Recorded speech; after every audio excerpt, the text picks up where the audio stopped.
આવવાનું પ્રયોજન ચોખ્ખે ચોખ્ખું કહી દીધું, રાજાનામ દ્રષ્ટુ કામેન, હું તો આ બધું ધ્વંસ કરીને ક્યારનો જતો રહ્યો હોત, પણ રાવણને મળવાને માટે અહીંયા આગળ આવ્યો છું. કોણ છો મળવા આવ્યા છો? એટલે કે દૂતોહમ, દૂત છું. કોના દૂત બનીને આવ્યા છો? રાઘવસ્યામિતો જસાહા, જેમનું પ્રખંડ તેજ જેમનું છે, કોઈ પણ એમની પાસે તેજમાં ઊભા ન રહી શકે એવું અમિત તેજી જેમનું છે, એવા રામચંદ્રજીનો દૂત છું હું. શ્વેતામે વચનમ મમ વત્યમિથમ પ્રભો. અને પછી લગભગ 40 શ્લોકમાં ધર્મ, ન્યાય, નીતિ, પરાક્રમ, ત્યાં સુધી ચેતવણી પણ આપી દે છે. ખૂબ વ્યવસ્થિત વાતચીત કરે છે. ભરી સભામાં રાવણની લંકામાં એકલા હનુમાનજી હોવા છતાં પણ નિર્ભીક રીતે પોતાની વાત રજૂ કરે છે. વીર પણ છે, દૂત પણ છે, સેવક પણ છે. અને પછી સીતાજીની વાત કરતા કરતા કહ્યું, પરદારાન મહાપ્રાજ્ઞ નો પુરોદ્ધુમ તોમરહસી. બીજાની પત્નીને આ રીતના લાવે છે ને પોતાને ત્યાં રાખે છે. રાવણ, આ કામ યોગ્ય નથી. ધર્મ વિરુદ્ધ કામ કરીશ ને તો ધર્મ વિરુદ્ધ કામ, એના કારણે અનર્થ એનું ફળ ભોગવવું પડશે. માટે ધર્મ અર્થને અનુકૂળ વાત છે ને માની લો, સીતાજીને પાછા મોકલી દો. રાવણ તૈયાર ન થયો એટલે પરિચય આપ્યો. ગૃહેયામ નાભિજાનાસી, તમારે ત્યાં સીતા છે ને એને તમે ઓળખતા નથી. 5 ફણાવાળો સર્પ હોય ને એ જ રીતે માથે મંડરાય ને એ રીતે સીતા તમારે ત્યાં આવેલ છે. અને જો પાછી નહીં મોકલો તો વધ નિશ્ચિત છે. અસુરોનો વધ થઈ જશે. ચેતવણી પણ આપી, ત્યાં આગળ સમજણ પણ આપી, બધી રીતે સમજાવ્યા, અને એનાથી સહન ન થયું. રામદાસસ્ય દૂતસ્ય, રામચંદ્રજીનો દૂત છું, વિશેષમાં વાનર છું. રામસ્ય રાજસિંહસ્ય, પશુઓમાં સિંહ હોય એ પ્રમાણે મનુષ્યમાં કોઈક સિંહ હોય ને તો એ રામચંદ્રજી છે. બસ એનો દૂત બનીને આવ્યો છું અહીંયા આગળ. અને રાવણે આ બધી વાત સાંભળીને એમને ગમી નહીં, એટલે કહ્યું કે તરત આને મારી નાખો. પણ રાવણના રાજમાં પણ એક સત્પુરુષ હોય છે, એનું નામ છે વિભીષણ. અને વિભીષણે એ સમયે ધર્મની વાત કરી કે કોઈ પણ દૂત હોય ને એ દૂતને ધર્મશાસ્ત્રની દ્રષ્ટિએ પણ મરાય નહીં. હાનિ પહોંચાડો, કંઈક પહોંચાડવી હોય. શું હાનિ પહોંચાડીશું? એટલે કહ્યું, જુઓ, વાનરને એનું પૂંછડું બહુ પ્રિય હોય. કંઈક કરવું હોય તો એના માટે વિચારો તો કે એક કામ કરો ને, પૂંછડાની પર આગ લગાડી દો. એટલે શ્રી હનુમાનજીના પૂંછડાની ઉપર એ સમયે વિશાળ પૂંછડું હતું અને પૂંછડું એની પર આગ લગાવી છે. તૈલેન પરિશિચ્યાથ તેગ્નિમ તત્રોપપાદયન, વસ્ત્ર લપેટ્યા છે, તેલ લગાડ્યું છે, અને તેલ લગાડ્યું એટલે તરત જ ત્યાં આગળ આગ લગાડી દીધી છે. બાંધ્યા છે એમને. વિચાર કરે છે હનુમાનજી, આ બધા બંધનની મને કોઈ અસર થાય એમ છે નહીં. લાવો, મને મોકો મળ્યો, હવે મને આગ લગાડીને પૂંછડાને લાવો, આખી લંકા નગરી છે એને ફરી વળું. અને લંકા નગરી જેવી આગ લાગી છે એટલે તરત જ હનુમાનજી નીકળ્યા છે લંકાપુરી. હવે પહેલાં તો હનુમાનજીને બાંધીને લંકાપુરીમાં ફેરવવા માટે લઈ આવ્યા છે. ચાલો, બહુ સરસ પ્રસંગ છે. એકવાર જય જયકાર કરીએ પાછું. શ્રી રામચંદ્ર ભગવાન કી. કહું, ચાલો રામચંદ્રજીને સંદેશ આપજો, કઈ લંકામાં આવ્યા છો. આમ કહીને લંકા ફેરવવા લાગ્યા. આ સમાચાર મળ્યા છે સીતાજીને કે હનુમાનજીના પૂંછડામાં આગ લગાવવામાં આવી છે. અને ત્યારે સીતાજીએ અગ્નિદેવને વિનંતી કરી છે હનુમાનજીને કોઈ પણ પ્રકારનું કષ્ટ ન ખાય એના માટે. સીતે તામ્રમુખ કપી વૈદેહી શોક સંતપ્તા હુતાશનમુપાગમત. વિનંતી કરી છે, શીતો ભવ હનુમતા. હનુમાનજીને પરિશ્રમ ના આપશો, ભલે આ પ્રજ્વલિન હોય આપનું, પણ શીત અગ્નિ તરીકે બધાને ભલે લાગતું હોય કે અગ્નિ છે, પણ આપ એમને પરિશ્રમ ના આપશો. અને અગ્નિદેવ શીતલ થયા છે. વાયુદેવતાએ વિચાર કર્યો કે આ તો મારો દીકરો છે, સંકટમાં છે અત્યારે. વાયુ પણ એકદમ શીતલ ત્યાં આગળ વાવવા લાગ્યો. હનુમાનજી વિચાર કરે કે મારું પૂંછડું બાળ્યું છે, પણ મને ગરમી તો લાગતી નથી, કોઈ અસર તો થતી નથી, શું થયું અચાનક? પછી વિચાર આવ્યો, માનો ન માનો સીતાજી અગ્નિદેવને વિનંતી કરી લાગે છે. જજ્વાલ મૃગશાવાક્ષ્ય, શાંત ભાવથી વળતા હતા. હવે બધા જ બંધન હતા, એ બંધન હનુમાનજીએ ખોલી દીધા છે, તોડી દીધા છે. અને લંકાના ઘરો ઘરો પર વિશાળ ભવનો હોય છે, બધી જગ્યાએ હનુમાનજી જાય છે. હવે જ્યાં ઘરની બહાર પેલી અગાસી હોય ને થોડોક સામાન રાખ્યો હોય, તેલ વગેરે હોય, જ્યાં કંઈક કપડાં પડ્યા હોય, બધે જઈને પોતાના પૂંછડાનો સ્પર્શ કરે છે. એટલે જ્યાં જ્યાં હનુમાનજીનું પૂંછડું સ્પર્શ કરે છે, એટલે ત્યાં આગળ અગ્નિ પ્રજ્વલિત થાય છે. અગ્નિ હનુમાનજીને અનુકૂળ થયો છે અને લંકાને પ્રતિકૂળ થયેલો છે. અવપ્લુત્ય મહાવેગ પ્રહસ્તસ્ય નિવેશનમ. અલગ અલગ મંત્રીઓના ઘર ઉપર જાય છે. ગૃહાદ ગૃહમ રાક્ષસાના મુદ્યાનાનિ ચ વાનરાહ વિક્ષમાણો યસંત્રસ્ત પ્રાસાદાંશ ચચારસાહ. અલગ અલગ જગ્યાએ જ્યાં જ્યાં કોઈના ઘર હોય ત્યાં જાય છે, અગાસીઓ પર જાય છે, અને જ્યાં પણ મહેલ ઉપર જાય છે, મહાપાર્શ્વ ઇત્યાદિ ઘણા બધાના ઘર ઉપર જાય છે, અને બધાના ઘર ઉપર જઈ અને આગ લગાવવાની શરૂઆત કરે છે. બધા ગાફેલ હતા. વિચાર કરો, અચાનક આગ લાગી જાય, શું કરે માણસ? આમ જ્યાં જ્યાં જાય છે તે આગ લગાવી છે. હનુમાનજી જુએ છે બધા ઘરોને.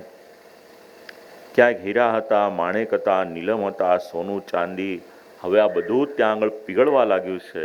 એટલે લંકાની સમૃદ્ધિ હતી, એ સમૃદ્ધિનો નાશ કરવાની શરૂઆત કરી છે. પણ આગ આટલી બધી હતી, પણ ક્યાંય ધુમાડો હતો નહીં. આમ કરતા કરતા આગ એ બધે પ્રસરવા લાગી. બધા બચાવો બચાવો બચાવોની બૂમો પાડે છે.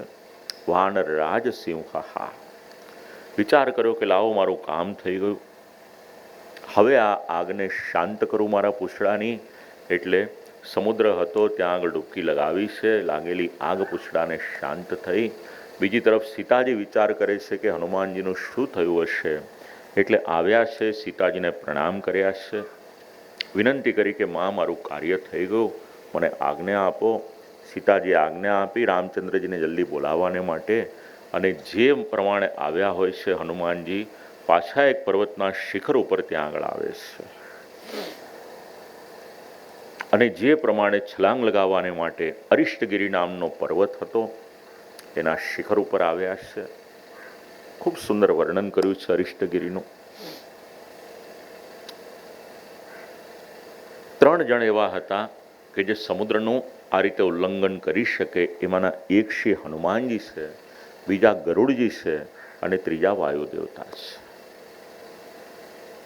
પાછા ત્યાં આગળ આવ્યા છે. પાછું પોતાનું શરીર, પોતાનું અંગ એને બહુ મોટું કર્યું છે. મહાસાગર એની તરફ દ્રષ્ટિ કરી છે, અને દક્ષિણ દિશા હતી. બસ હનુમાનજી છલાંગ લગાવવાને માટે તૈયાર થયા. એની અસર એ અરિષ્ટગીરી એની પર થઈ છે. અને એટલી બધી અસર થઈ કે જાણે પર્વત એ રસાતલ સુધી જતો રહ્યો હોય. એક રોકેટ છોડવામાં આવે ને, તો એને છોડવાને માટે પણ એક બેઝ જોઈએ, રોકેટ લોન્ચર જોઈએ. તો આ તો હનુમાનજી છે, આટલું વિશાળ સ્વરૂપ ધારણ કર્યું છે.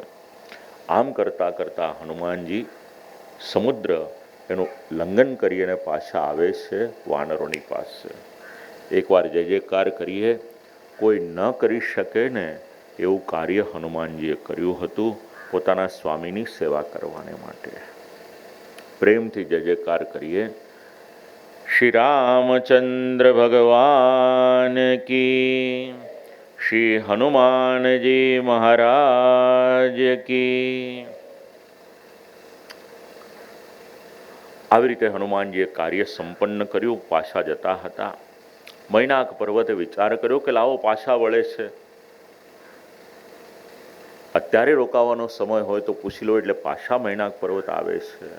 હનુમાનજી એમની આમાન્ય જાળવે છે અને પર્વતેન્દ્રમ સુનાભમ ચ સમુપસ્પૃશ્ય વીર્યવાન, સ્પર્શ માત્ર કર્યો છે અને ફરીથી જે પ્રમાણે ધનુષ્ય છૂટે, એમાંથી બાણ છૂટે, એ પ્રમાણે પાછી પોતાની ગતિ પકડી લીધી છે. ત્યાં આગળ દૂરથી જોયું કે મહેન્દ્રગીરી પર્વત આવ્યો છે, એટલે જોરથી ગર્જના કરવાની શરૂઆત કરી છે. સામાન્ય ગર્જના નથી. વીર પુરુષોએ ને મહાભારતના યુદ્ધની પહેલો અધ્યાય વાંચશો તો ખબર પડશે કે કઈ રીતના બધાએ ગર્જના કરી છે. અને ગર્જના કરવાની શરૂઆત કરી જોર જોરથી. અને સામે વાનરોએ સાંભળ્યું એટલે સિંહનાદ કરવા લાગ્યા છે. ત્યાં આગળ જાંબવાનને ખ્યાલ આવી ગયો કે કાર્ય કરીને આવી રહ્યા છે. આમ કરતા કરતા પાછા આવ્યા છે, ત્યાં આગળ ઉતર્યા છે, આનંદપૂર્વક બધાને ભેટ્યા છે અને સંક્ષિપ્તમાં જે હતું એ નિવેદન કરી દીધું. કઈ રીતના ત્યાં આગળ ગયા, કઈ રીતના સીતાજી નિવાસ કરે છે, લંકાને કઈ રીતે બાળી છે, આ બધું જ કહ્યું. અને હનુમાનજી એમની સ્વામી ભક્તિ જે હતી એનો અનુભવ ત્યારે ત્યાં આગળ થયો. દરેકના મનમાં ખૂબ આનંદ આવ્યો અને હનુમાનજીના એ સમયે સ્વરૂપ એને જોઈ રહ્યા છે. માર્ગમાં જાંબવાને પૂછ્યું એટલે લંકાનો આખો જે વૃત્તાંત હતો ને હવે વિસ્તારથી જણાવ્યો. પોતાની વાત કરવી હોય પહેલાં સંક્ષિપ્તમાં રજૂ કરો, પછી સાંભળવાવાળાને રસ હોય ને તો વિસ્તારથી કહેવી પડે. આ તમને પ્રશ્ન પૂછું ને એનું કારણ એ છે. લાગે કે રુચિ છે તો પછી એનો વિસ્તાર કરીએ આપણે. હનુમાનજીએ પેલા સંક્ષિપ્તમાં કહ્યું, પછી જાંબવાને કહ્યું એમ નહીં, બધું વિસ્તારથી કહો. એટલે લગભગ 169 શ્લોકોનો આ સર્ગ છે અને બધી જ વાત હનુમાનજીએ ત્યાં આગળ રજી કરી છે. કઈ રીતે ગયા, માર્ગમાં કોણ કોણ આવ્યું, કઈ કઈ પરીક્ષા આપી, લંકા નગરી કેવી છે, સીતાજી કઈ પરિસ્થિતિમાં અશોક વાટિકામાં રહેલા હતા, પોતાને કઈ કઈ તકલીફ પડી છે ત્યાં સુધી જવાને માટે, આ બધી જ વાત કરી. બસ હવે તો લંકા પર આક્રમણ કરવું જોઈએ, તો આપણે સીતાજીને પાછા લાવી શકીશું.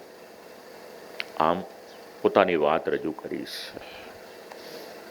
અંગદે વિચાર કર્યો કે લાવો ને હમણાં જતા રહીએ, આપણે એમાં રામચંદ્રજીનું શું કામ છે? બસ આપણામાં સામર્થ્ય છે ત્યાં સુધી આપણે જઈને લઈ આવીએ. જાંબવાને ના પાડી. રામચંદ્રજી આજ્ઞા આપી છે એનું પાલન કરો. કઈ આજ્ઞા હતી?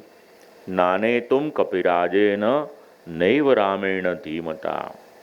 રામચંદ્રજીએ સીતાજીને લાવવાને માટે નથી કહ્યું, આપણને એટલું જ કહ્યું છે કે સીતાજી ક્યાં છે એ શોધીને લાવો. બસ શીખવાડે છે રામાયણ. કોઈની પણ વાત હોય ને એને શાંતિથી સાંભળો. જો સાંભળવું ને એ પણ કોમ્યુનિકેશન સ્કિલનો એક ભાગ છે. કારણ કે સામાન્ય રીતે આપણે સમાજમાં જોઈએ છે, કોઈ બોલતું હોય ને આપણે વચ્ચેથી બોલવાની શરૂઆત કરીએ છીએ. શીખો રામાયણમાંથી. કોઈની પણ વાત સાંભળવી ને એમાં ધૈર્ય જોઈશે અને એ પણ વક્તૃત્વ કળાની અંતર્ગત જ આવી જાતને. એ ક્યાંકથી શીખવું હોય ને ગીતાજી વાંચો. ગીતાજીનો પહેલો અધ્યાય. અર્જુનજીના મનમાં બહુ બેચેની હતી. આખા અધ્યાયમાં ભગવાન શ્રી કૃષ્ણ એક પણ શબ્દ બોલ્યા નથી. પહેલા અર્જુનના મનમાં જે હતું ને એકાગ્રતાથી સાંભળ્યું છે અને પછી ઉત્તર આપવાની શરૂઆત કરી છે. તો સાંભળવું ને, હિયરિંગ ને લિસનિંગ આ બંનેમાં ફેર છે. તો એકાગ્રતાથી સાંભળ્યું છે. જાંબવાને કહ્યું કે આપણે તો સીતાજીનું અન્વેષણ કરવાનું હતું અને એટલા માટે આજ્ઞાનું પાલન કરવાનું.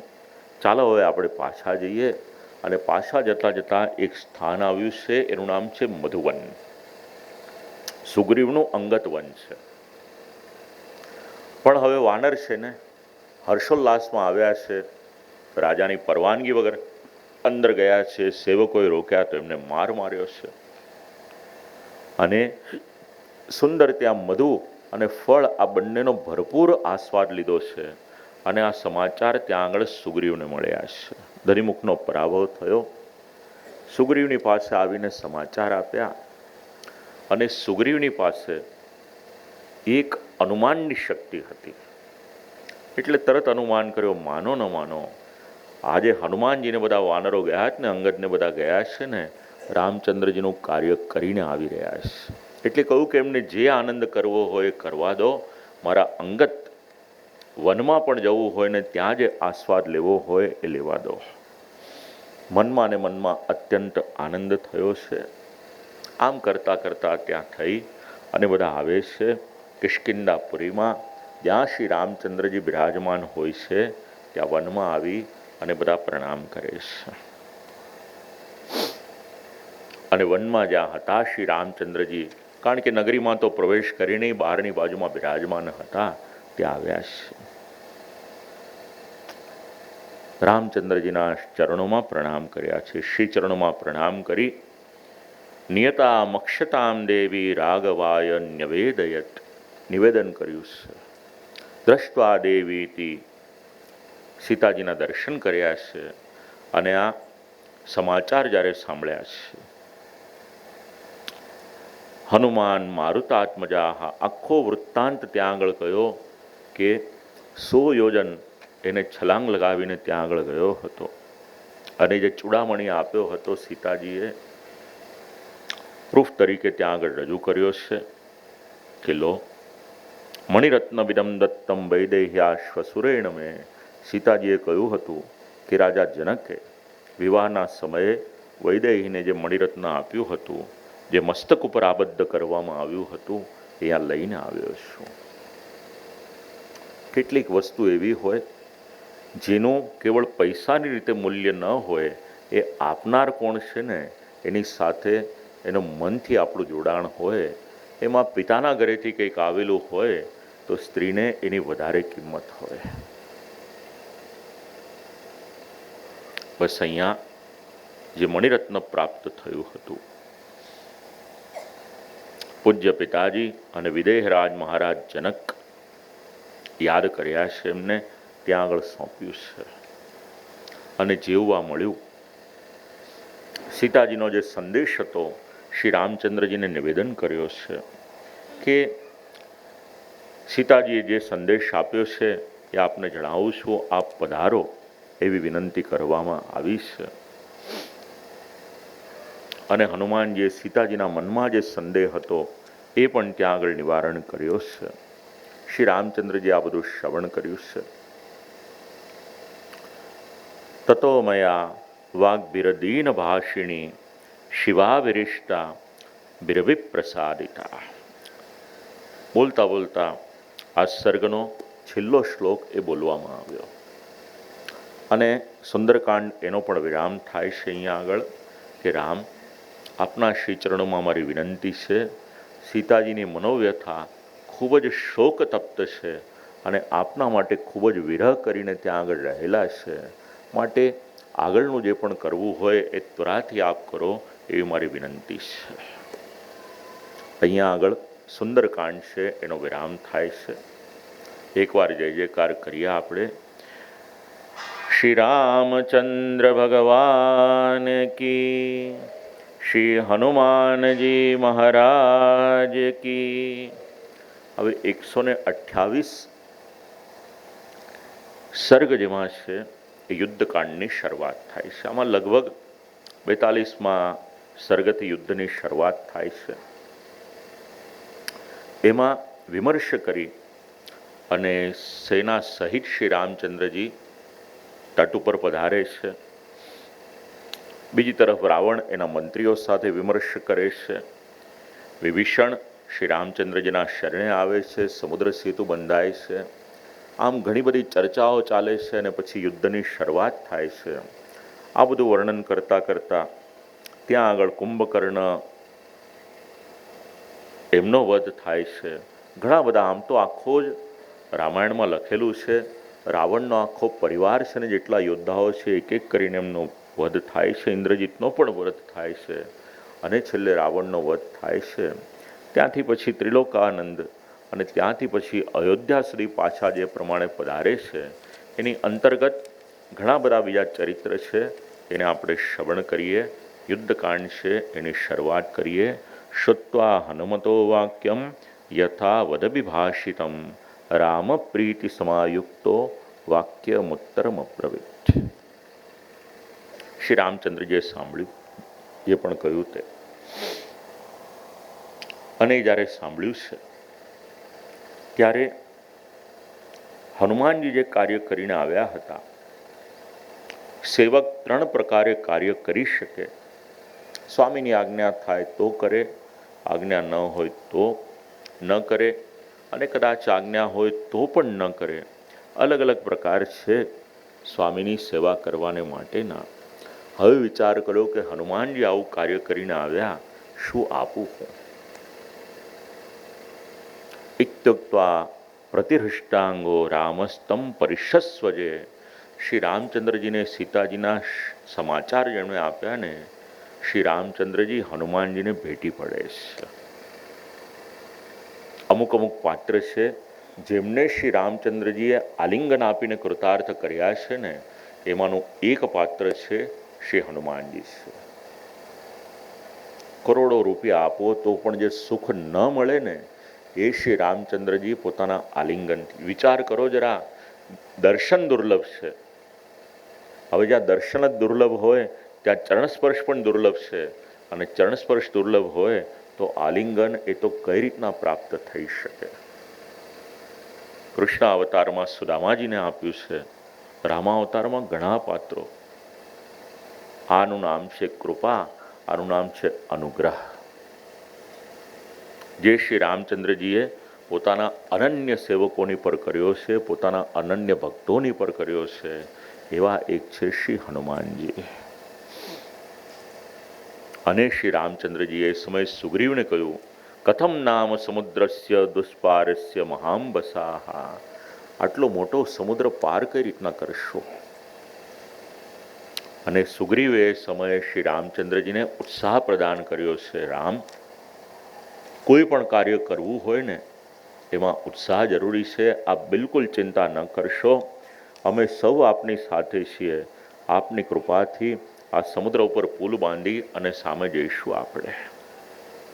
કોઈ પણ પ્રકારનો મનમાં આપ શોક ન રાખશો, કારણ કે શોક કરશો તો કાર્ય નહીં થઈ શકે. શોકને બદલે અત્યારે વીર રસની જરૂર છે, ક્રોધની જરૂર છે. બસ એને અપનાવી લો. કિમુક્ત્વા બહુધા ચાપી. આપને વધારે શું કહું રામ? અને હનુમાનજીની પાસેથી લંકાના કિલ્લાઓ, સેના વિભાગ, આ બધું જ વર્ણન સાંભળ્યું. અને રામચંદ્રજીએ પોતાની સેવાને આજ્ઞા આપી, સેનાને આજ્ઞા આપી કે બસ હવે ચાલો. યેન કેન તો માર્ગેણ તરામ વરુણાલયમ. જે પ્રમાણે થઈ શકે, હવે અહીંયાથી આપણે લંકા સુધી પહોંચવાનું છે. એટલે બધા આવ્યા છે. હવે શ્રી રામચંદ્રજી સેના લઈ, વિજય મુહૂર્ત હતું અને વિજય મુહૂર્તમાં પ્રસ્થાન કર્યું છે. આગળ કહ્યું હતું, રામાયણમાં ઘણું બધું જ્યોતિષ મળે છે આપણને. પ્રસ્થાન કર્યું છે. એક વિજય મુહૂર્ત છે અને નક્ષત્રની વાત કરવામાં આવી છે, ઉત્તરા ફાલ્ગુની નક્ષત્ર.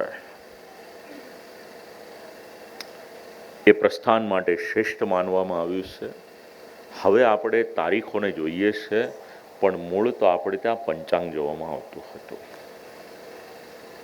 કોઈ પણ કાર્ય કરવું હોય ને, કયા સમયે આપણે કાર્ય કરીએ છીએ આરંભ, એનું બહુ મહત્વ છે. તિથિ, કર્ણ, નોક, યોગ, નક્ષત્ર, આ બધો વિચાર કરવામાં આવે છે. અને આજના સમયમાં પણ આની પર અભ્યાસ કરનારા એવું કહે છે કે જો યથાયોગ્ય મુહૂર્તમાં કાર્યની શરૂઆત કરવામાં આવી હોય તો કાર્ય એને જોઈતું ફળ આપે જ છે. આ તો આજના સમયની વાત છે.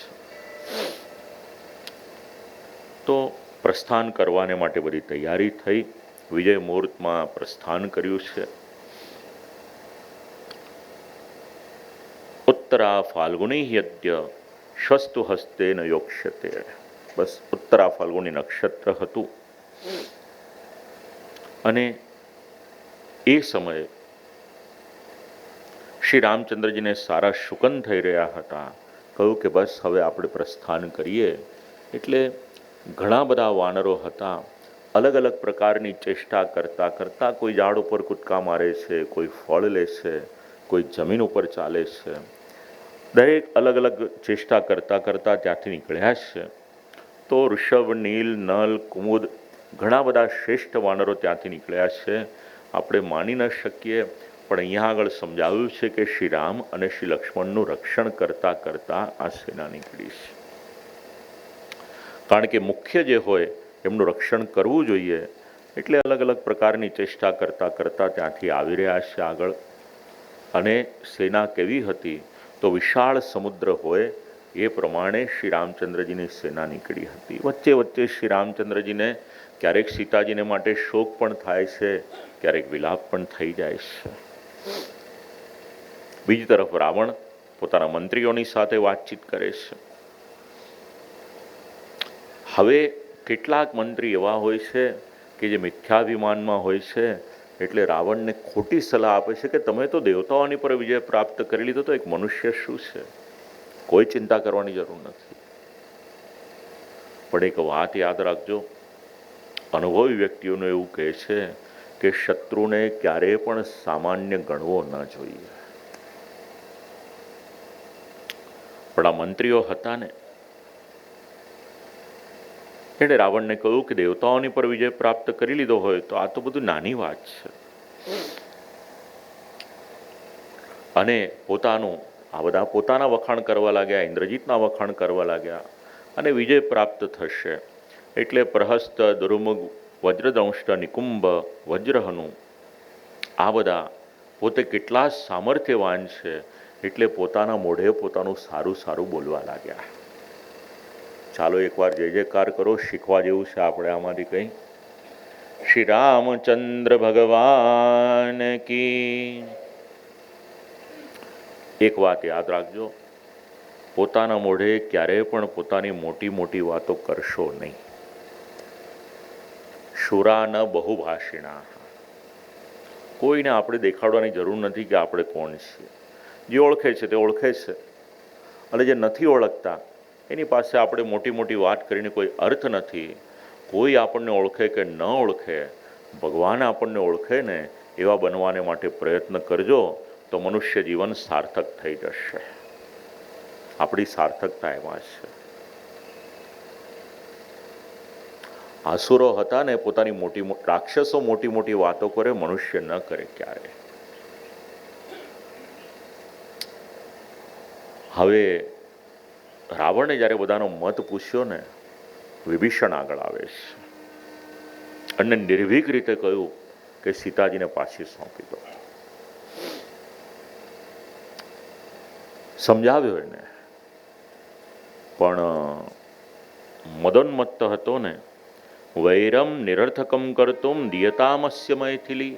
શું કરવાને રામચંદ્રજીની સાથે વેર કરે છે, પાછી આપી દે. એક વખત ન માન્યો, એક વખત સભામાં સમજાવ્યો, ન માન્યો. બીજી વખત એના મહેલમાં જઈને એને સમજાવ્યો, છતાં પણ વિભીષણની વાત એ માનતો નથી. ઘણા બધા અપશુકન થયા, એ સમજાવ્યું, છતાં પણ માનતો નથી. ફરીથી સભા ભરાઈ છે. જુઓ, આકસ્મિક યુદ્ધ નથી થયું.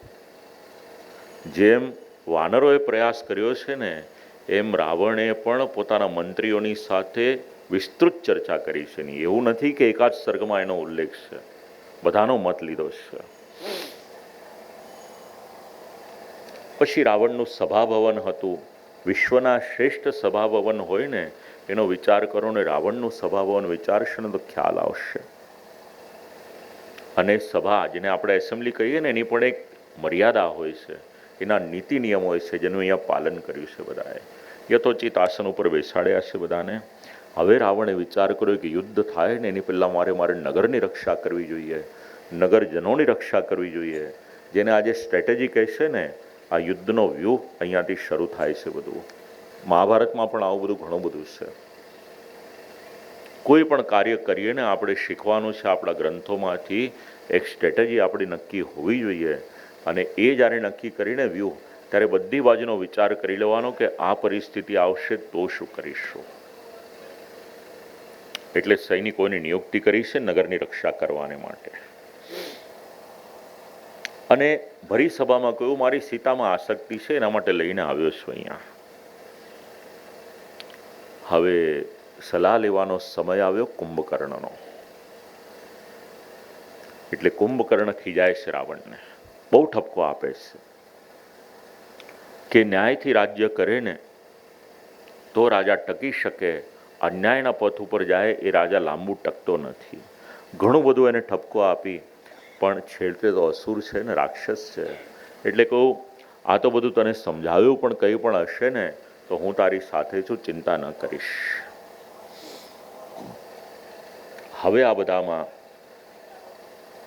એક મહાપાર્શ્વ કરીને એમનો સભાસદ છે, એણે કહ્યું કે રાવણ આપ તો રાજા છો, આટલો બધો વિમર્શ કરવાની જરૂરત જ નથી, બળાત્કાર કરી દો ને સીતાની પર એટલે વાત પૂરી થાય. અને રાવણે કહ્યું એ સંભવ નથી, કારણ કે મને બ્રહ્માજીએ શાપ આપ્યો હતો, પુંજિકસલા નામની અપ્સરા હતી, એનો બળથી મેં એક વખત ઉપભોગ કર્યો ને, અને ત્યારે જ મને બ્રહ્માજીએ શાપ આપ્યો હતો કે જો ભવિષ્યમાં આવું કરીશ ને તો તારા માથાના 100 ટુકડા થઈ જશે. બસ આ રાવણ છે ને એ ડરને કારણે અત્યાર સુધી કાબૂમાં રહ્યો હતો. જો ડર ન હોત ને તો એણે કંઈ પણ કરવાનું બાકી ન રાખ્યું હોત. ત્રીજી વખત વિભીષણની સાથે વાતચીત થાય છે, પાછું સમજાવ્યું એને કે પાછું આપી દો.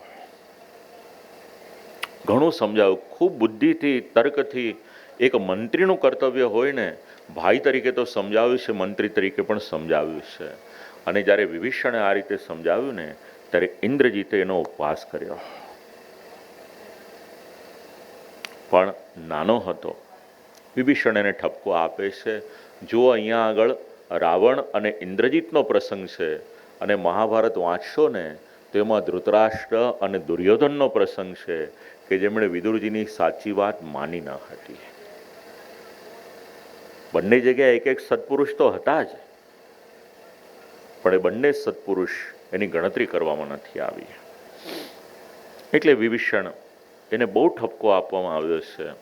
અને જેવો ઠપકો આપ્યો, કહ્યું ત્યાં આગળ રાવણને કે સાચી વાત બોલનાર છે ને દુર્લભ છે. આ રામાયણના વાક્યો યાદ રાખવા જેવા છે. ભલે આપણને ન ગમે, પણ કોઈ સાચી સલાહ આપે ને એક વખત એની વાત સાંભળજો ખરા, વિચાર કરજો એની પર. રાવણની પાસે અમૂલ્ય રત્ન છે વિભીષણ, પણ એની વાત માનતો નથી. વિભીષણે કહ્યું ભાઈ જેવી તારી ઈચ્છા, આપણા વૈચારિક મતભેદ છે, ઝઘડીને મતલબ નથી. તું તારા રસ્તે ચાલ, હું મારા રસ્તે ચાલું છું. મને એવું લાગે છે કે હવે રાવણની સાથે રહેવા જેવું નથી, કારણ કે અનિતિનો માર્ગ એની એક ચરમસીમા આવી ગઈ, માટે હવે હું મારા માર્ગ ઉપર જઉં છું. આમ કહી અને પોતાના 4 જે અંગત હતા એને લઈ અને વિભીષણ આવે છે શ્રી રામચંદ્રજીની શરણમાં. આકાશમાં ઊભા છે, હજી ધરતી પર પગ નથી રાખ્યો. અને શ્રી રામચંદ્રજીને સમાચાર આપ્યા. એટલે સુગ્રીવ વગેરે બહુ વિરોધ કર્યો, પણ હનુમાનજીએ પાછી પોતાની બુદ્ધિયુક્ત વાણી કીધી છે કે જુઓ, અત્યારના સમયે કોઈ આપણી પાસે આવતો હોય ને તો આપણા માટે ઉપયોગી છે, અને ત્યાંના જે રહસ્ય હશે એ પણ આપણને જાણવા મળશે. અને અહીંયા આવે છે તો રાવણથી ત્રસ્ત થઈને આવેલો છે. અને આ વાત જ્યારે સાંભળી ત્યારે શ્રી રામચંદ્રજીએ એ સમયે મિત્ર ભાવેન સંપ્રાપ્તમ નત્યજેયમ કથંચન. ચાલો, એક બહુ મહત્વનો શ્લોક છે રામાયણનો. ષોડશના ટીકાકારોએ પણ એનો ઉલ્લેખ કરેલો છે. શ્રી રામચંદ્રજી શરણે આવેલાનું રક્ષણ કઈ રીતે કરે છે, અને રામચંદ્રજીના જીવનનું શું વ્રત છે અહીંયા સમજવા મળે છે. સકૃદેવ પ્રપન્નાય તવાસ્મીતિ ચ યાચતે અભયમ સર્વભૂતેભ્યો દદામ્યેતદ વ્રતમ મમ. મારા જીવનનું વ્રત છે કે મારી શરણે કોઈક આવે ને અને મને યદી એમ કોઈ કહે ને કે હું તમારા શરણે આવેલો છું, મને અભય આપો, તો એનું કાયમને માટે રક્ષણ કરવું ને એ મારું વ્રત છે. આપણે બધા યાદ રાખવાનું. કૃષ્ણના સેવક છો તો ભગવાન શ્રી કૃષ્ણને શરણે જાઓ. શ્રી રામચંદ્રજીના સેવક છો તો શ્રી રામચંદ્રજીના શરણે જાઓ. જે જીવ શરણે જાય છે ને એનું રક્ષણ અને યોગક્ષેમમ વહામ્યહમ, એની બાકીની પણ બધી વ્યવસ્થા છે ને એ ભગવાન સંભાળે છે. અને કહ્યું કે મારો અંતરાત્મા એવું કહે છે વિભીષણ શુદ્ધ છે, આવ્યા છે આગળ, આકાશમાંથી ઉતર્યા છે વિભીષણ, એમને શરણે લીધા છે.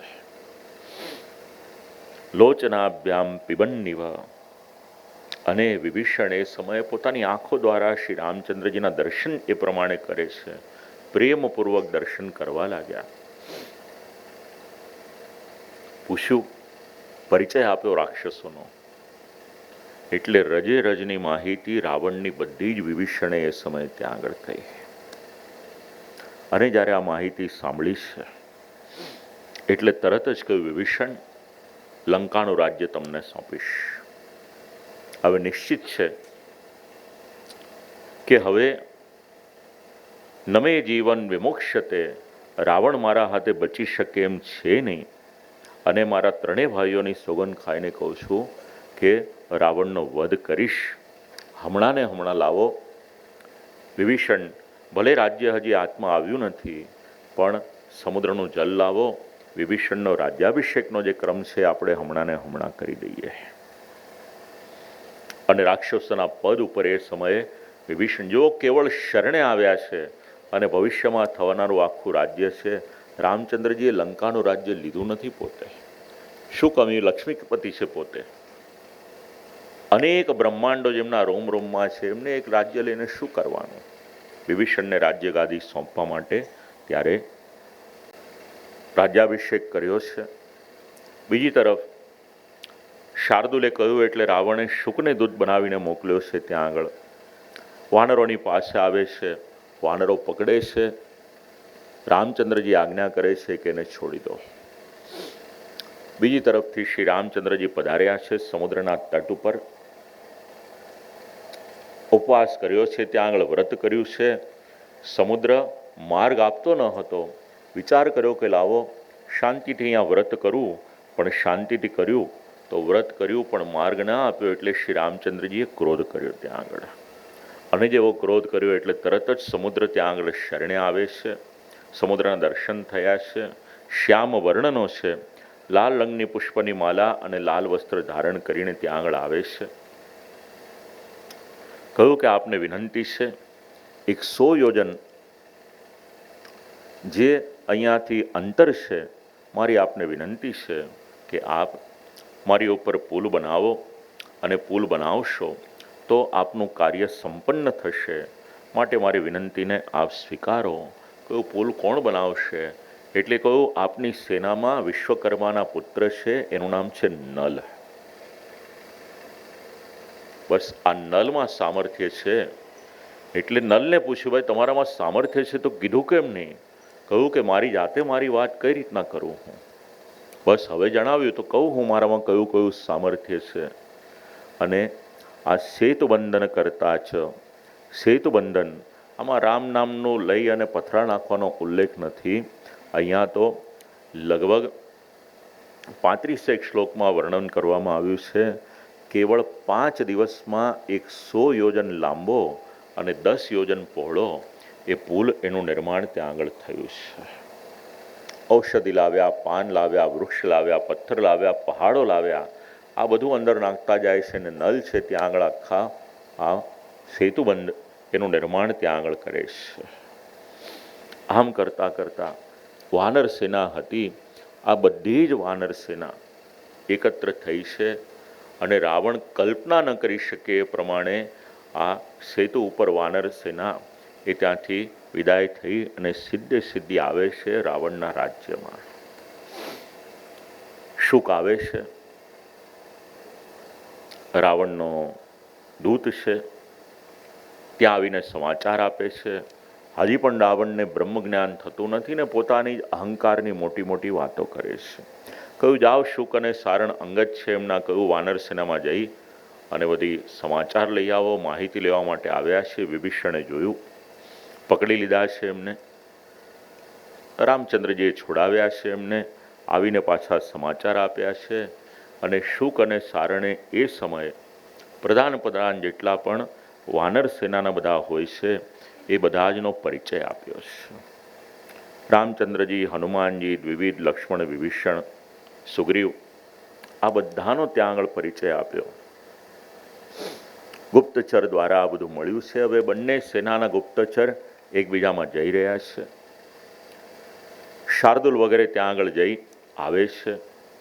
અને આ વાનરો દેવતાઓના પુત્ર હતા. વિચાર કર્યો રાવણે કે યુદ્ધ કરવું એની પહેલાં લાવો, હજી પણ સીતાજીને પ્રાપ્ત કરવા હોય તો માયા એના વડે સીતાજીની પર પ્રભાવ નાખવું. એટલે માયાની રચના કરી છે અને રામચંદ્રજીનું કપાયેલું મસ્તક હોય એવું મસ્તક દેખાડી અને સીતાજીને ભયભીત કરવાને માટે ત્યાં આગળ પ્રયાસ કર્યો છે. શોક થયો છે સીતાજીના મનમાં, વિલાપ કરે છે. બીજી તરફ બધા મંત્રીઓ છે એ ઉદ્યોગ કરી રહ્યા છે. પણ શર્મા ત્યાં આગળ આવે છે, સીતાજીને સાંત્વના આપે છે કે આ કેવળ માયા છે, ચિંતા ન કરશો. મંત્રીઓ સહિત જે ગતિવિધિ ચાલતી હોય છે એ બધી જણાવી. હવે રાવણના નાના ત્યાં આગળ આવે છે અને રાવણને સમજાવે છે કે હજી વિલંબ નથી થયો, સંધિ કરી લે. બસ અહીંયા સુધી પ્રસંગ રાખીએ છીએ. માલ્યવાન એમના મામાનું નામ છે, એમની સાથે સંવાદ થઈ રહ્યો છે.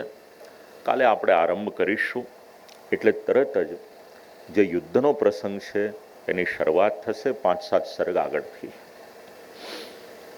અને પછી બંને સેના વચ્ચે જે ભીષણ યુદ્ધ થયું છે એનો આપણે કથાનો જે પ્રસંગ છે એ જાણીશું. અને પછી ઉત્તરકાંડ, એમાં ઘણા બધા ચરિત્રો છે, પ્રકીર્ણ કથાઓ પણ ઘણી બધી છે. એ બધાનો સાર કાલે આપણે લઈશું. તો પુનઃ સીતાજીનો અગ્નિ પ્રવેશ વગેરે જે પ્રસંગો છે, રામરાજ્ય છે, આ બધું શ્રવણ કરી અને કાલે બસ 6:30 વાગે આપણે શ્રી રામચંદ્રજીની કથા છે એમાંથી વિરામ લઈશું. તો પ્રભુની કૃપાથી આજે પણ જે પણ કંઈક બોલાયું છે ઠાકોરજીના શ્રીચરણોમાં, શ્રી રામચંદ્રજીના શ્રીચરણોમાં, કારણ કે આપણી કથાના પહેલા શ્રોતા તો આપણા શ્રી રામચંદ્રજી છે, ઠાકોરજી છે, હનુમાનજી મહારાજ છે. અને આ તીર્થભૂમિ છે ને, તો તીર્થ દેવતા પણ એને શ્રવણ કરતા હોય. આપણે જે શ્રવણ કરીએ એમાં આનંદ આવે ને, એના મૂળમાં આપણા ઠાકોરજી, આપણા રામચંદ્રજી, હનુમાનજી શ્રવણ કરે ને તો આપણને આનંદ આવે. તો પ્રભુના શ્રીચરણોમાં, દેવોના શ્રીચરણોમાં, હનુમાનજીના શ્રીચરણોમાં આ વાણીને સમર્પિત કરી જય જયકાર કરીએ અને પુનઃ આપણે આવતીકાલે કથાના સમયે ભેગા થઈએ. શ્રી રામચંદ્ર ભગવાન કી, શ્રી ગોવર્ધનનાથ કી, શ્યામ સુંદર શ્યામુને મહારાણી કી, શ્રી વલ્લભાધીશ કી, શ્રી ગુસાઈજી પરમદયાલ કી, શ્રી હનુમાનજી મહારાજ કી જય. ઓમ પવિત્રઃ પવિત્રો વા સર્વાવસ્થાંગતોऽપि વા યઃ સ્મરેત પુંડરીકાક્ષં સબાહ્યાભ્યन्तરશુચિ પુંડરીકાક્ષાય પુનાતુ માં વિનાયકં ગુરું ભાનું બ્રહ્મા વિષ્ણુ મહેશ્વરાન સરસ્વતીં પ્રણમ્યાદૌ સર્વકાર્યાર્થસિદ્ધયે જલમાદાય વિષ્ણુર્વિષ્ણુર્વિષ્ણુઃ અત્રાદ્ય મહામાંગલ્યે ફલપ્રદમાસોત્તમે માસે માસાનાमुत्तमे मासे पौषमासे शुभे कृष्णपक्षे एकादश्यां तिथो वार श्रेष्ठ श्री सौम्यवासृथा नक्षत्रे योगे करणे च प्रधान संकल्प संगता संसिद्ध्यर्थं श्रीमद् वाल्मीकि रामकथायाम् अष्टमदिवसे सायं काले पूजनमहं करिष्ये. गन्धाक्षतपुष्पाण्यादाय लोकाभिरामं रणरङ्गधीरं राजीवनेत्रं रघुवंशनाथं कारुण्यरूपं करुणाकरन्तं श्रीरामचन्द्रं शरणं प्रपद्ये। दक्षिणे लक्ष्मणो यस्य वामे च जनकात्मजा पुरतो मारुतिर्यस्य तं वन्दे रघुनन्दनं। चरणकमलमध्ये પુષ્પમ સમર્પયામિ, 3 વખત જલ છોડજો. ધૂપમ પરિકલ્પયામિ, દીપકમ દર્શયામિ, નૈવેદ્યમ નિવેદયામિ. ઓમ શ્રી સ્વસ્તિકિતિ મંત્રેણ જલેન સંપ્રોક્ષ્ય શર્કરાખંડ ખાદ્યાની દધિક્ષીરઘૃતાની ચ આહારમ ભક્ષ્યભોજ્યમ ચ નૈવેદ્યમ પ્રતિગૃહ્યતામ. ભોજયેત ઓમ પ્રાણાય સ્વાહા, ઓમ અપાનાય સ્વાહા, ઓમ વ્યાનાય સ્વાહા, ઓમ ઉદાનાય સ્વાહા, ઓમ સમાનાય સ્વાહા. હસ્તૌ પ્રક્ષાલ્ય પૂર્વાપોષાણમ ઉત્તરાપોષાણમ મુખપ્રક્ષાલનમ હસ્તપ્રક્ષાલનમ સમર્પયામિ. કરોદ્વર્તનાર્થે અનંતકોટિ નમસ્કારાન સમર્પયામિ. હરિમિતિ પ્રજ્વાલ્ય નમઃ ઇતિ સંપૂજ્ય જ્વાલામાલિન્યૈ નમઃ. શ્રી રામચંદ્ર ભગવાન કી જય. જય દેવ વંદે શ્રીરામં પ્રભુ વંદે શ્રીરામં. જય દેવ મેઘશ્યામં રામં મેઘશ્યામં રામં સીતાપતિરામં. જય દેવ લક્ષ્મણ સીતા સહિતમ અગરે હનુમંતમ પ્રભુ અગરે હનુમંતમ. જયવંતમ રિપુદમનમ જયવંતમ રિપુદમન ભવભયશમયંતમ. જય દેવ રક્તોત્પલદલકોમલ જય સીતારમણમ પ્રભુ જય સીતારમણમ. દશરથતનયં રામં દશરથતનયં રામં ભારતાદિસહિतं. જય દેવ રઘુનાથં ભગવન્तं રાવણકુલસુદनं પ્રભુ રાવણકુલસુદनं. ભક્તાભયદં સુખદં ભક્તાભયદં સુખદં તાપત્રયશમनं. જય દેવ નિર્ગુણસગુણાકારં સંહૃતભૂભારં પ્રભુ સંહૃતભૂભારં. કૃપયા પારાવારં હૃદય નિર્મલાકારં. જય દેવ અવધપુરે શ્રીરમ્યે સરયુતટસદनं પ્રભુ સરયુતટસદनं. કૌશલ્યાસુતરામ વિભીષણસુખકારં. જય દેવ પરિપાલકત્વં જગતાં અંજનીસુતપ્રિયદં પ્રભુ અંજનીસુતપ્રિયદં. શરણાગત ગોપાલં પાલય સુખધામં. જય દેવ સતતં રક્ષણશીલં વિગલિતરિપુકૂલં પ્રભુ વિગલિતરિપુકૂલં. ભગવન્ત્વં પરિપાલય જય શ્રીરામં. જય દેવ મંગલં ભગવાન વિષ્ણુ મંગલં ગરુડધ્વજ મંગલં પુંડરીકાક્ષ મંગલાયતનો હરિ. જલેન શીતલીકરણં રામાય રામભદ્રાય રામચંદ્રાય વેદશે. રઘુનાથાય નાથાય સીતાયા પતયે નમઃ.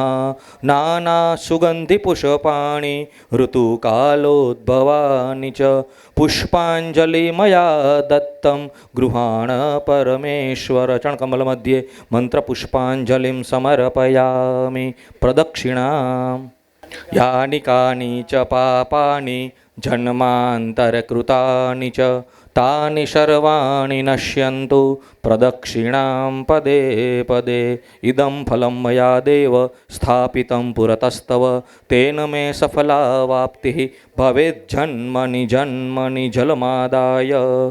અનેન કૃતેન અષ્ટમ દિવસે સાયં પૂજનેન શ્રી વદ વાલ્મીકી રામાયણ સમન્વિત શ્રી રામચંદ્ર પરિવાર પ્રિયતાન્ન મમ યદક્ષરપદ ભ્રષ્ટમ માત્રાહીનમ ચ યદ ભવેત તત્સર્વં ક્ષમ્યતામ દેવ પ્રસીદ પરમેશ્વર યસ્ય સ્મૃત્યા ચ નામોક્ત્યા તપોયજ્ઞક્રિયાદિષુ ન્યૂનમ સંપૂર્ણતામ યાતિ સદ્યો વંદે તમચ્યુતમ. ઓમ વિષ્ણવે નમઃ. ઓમ વિષ્ણવે નમઃ. ઓમ વિષ્ણવે નમઃ. શ્રી રામચંદ્ર ભગવાન કી, श्री हनुमान जी महाराज की जय. आज के आनंद की जय. आनंद कराने वाले की जय. जय श्री राम. जय श्री कृष्ण.